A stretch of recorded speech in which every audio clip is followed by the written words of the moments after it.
Alright guys, my name is Hutch, and I make Call of Duty Black Ops videos, and I put them on the internet, either on this channel or on the Machinima network, is where you guys can see my content. But I'm pretty sure a lot of you guys are familiar with who I am, considering that, in all likelihood, you've subscribed to the channel.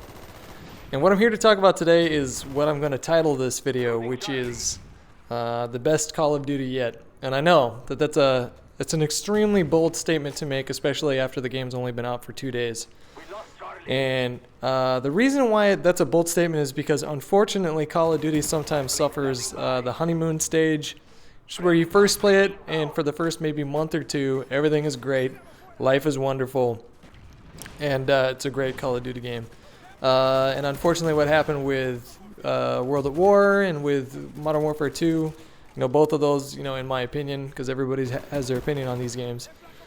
Unfortunately, what happened is that, exploits or certain overpowered perk combinations or weapons really started to show their character after a couple months into it, and sort of the greatness of the game seems to wear off when that happens. Now, I'm going to make a prediction straight up right now that that's not going to happen to Black Ops. I've played copious amounts of Black Ops, since even before its launch, and then up until now. I've just played a retarded amount of hours of Black Ops, and so I can't, you're not hearing an opinion of someone who's picked up the game for 5 hours and was like, this game is awesome. I've definitely played the absolute fucking living shit out of Black Ops, so I think I have sort of I don't know, like that's me qualifying for having an opinion or making a judgment call as bold as saying it's the best Call of Duty yet. So if I'm going to make that statement, let's examine some of the reasons why.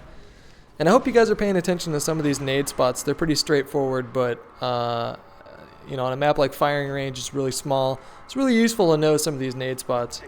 And because they changed the arc of grenades and how far you can throw them, little stuff like that is important in the long run. Anyways, getting back to it.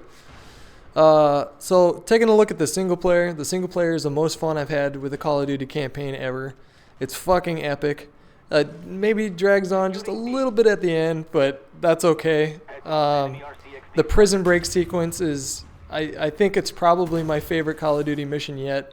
It really kind of gets your heart going, and I played it on normal. I don't play Call of Duty for achievement whoring or trying to beat it on veteran or anything like that. I play it just because I like to see how the story plays out.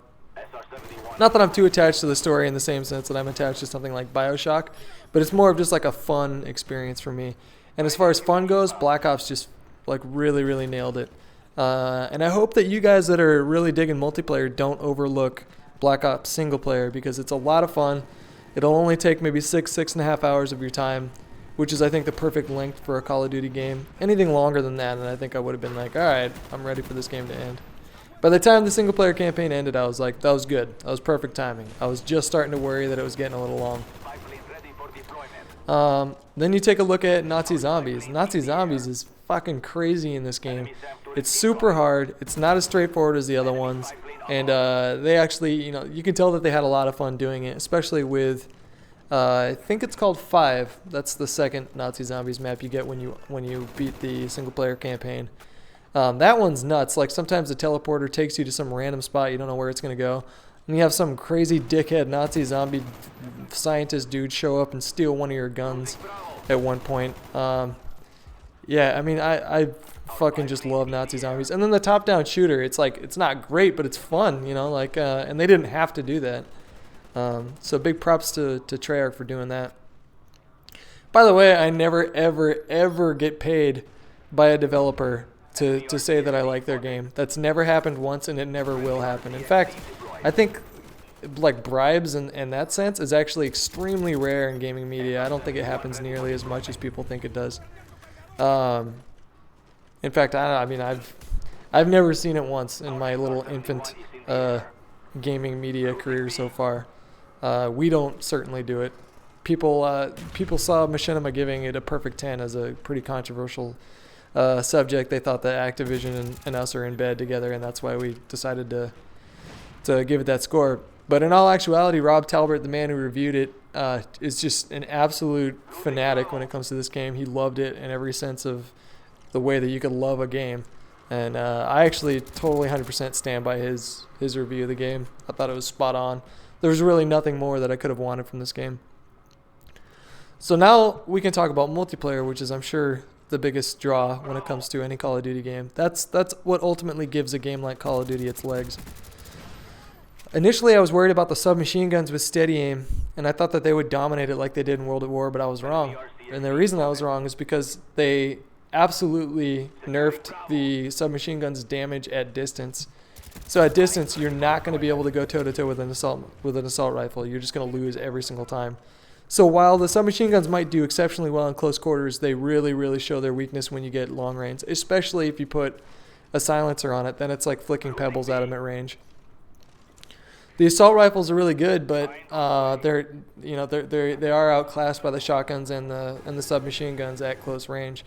Now it's true, you can slap steady aim on an AUG, and it can do okay against a submachine gun class, but generally it's not going to do as well. So I feel like finally, after like iteration and iteration and iteration of Call of Duty, I feel like they nailed what a submachine gun should be capable of doing and what an assault rifle should be capable of doing perfectly. I think that they balanced it just like perfect. And to my knowledge, like, the 74U is a good gun. I'm not saying that it's not a good gun, but it's not the God gun. It's not the M16. If you use a 74U, I'm not going to get frustrated. I'm not going to think, oh yeah, this guy's using this cheap gun. The shotguns was something else that I was completely wrong about. I thought that the shotguns were going to be useless, and I don't think they are. I think the shotguns are totally valuable, and they dominate up close. And as long as you control the engagement, as long as you dictate the terms on whether or not you want to engage in an enemy, you can do really, really well with a shotgun, particularly the Spaz. I really like the range on it. The light machine guns, even though you decrease your mobility, they don't have a whole lot of recoil to them. So you sacrifice a little bit of mobility for a high-powered gun with high recoil and a high reload time. So there, I thought that the light machine guns were just totally spot on perfect. The snipers, I'm sure you guys all know how I feel about the snipers. I feel like what they did was way overboard. I don't think that the snipers needed to be nerfed at all from the Call of Duty 4 scope in times, but those are the cards that I've been dealt. And even with that, even with the sniping in a game, like, I love sniping in Call of Duty, and even with the fact that I can't stand the sniping in this game, and I think it's retarded, I still say that this is hands down the most balanced, the most fun Call of Duty game I've ever played. And we'll see how I feel in 2 months. I'll do a check-in video, but leave a comment and let me know if you agree.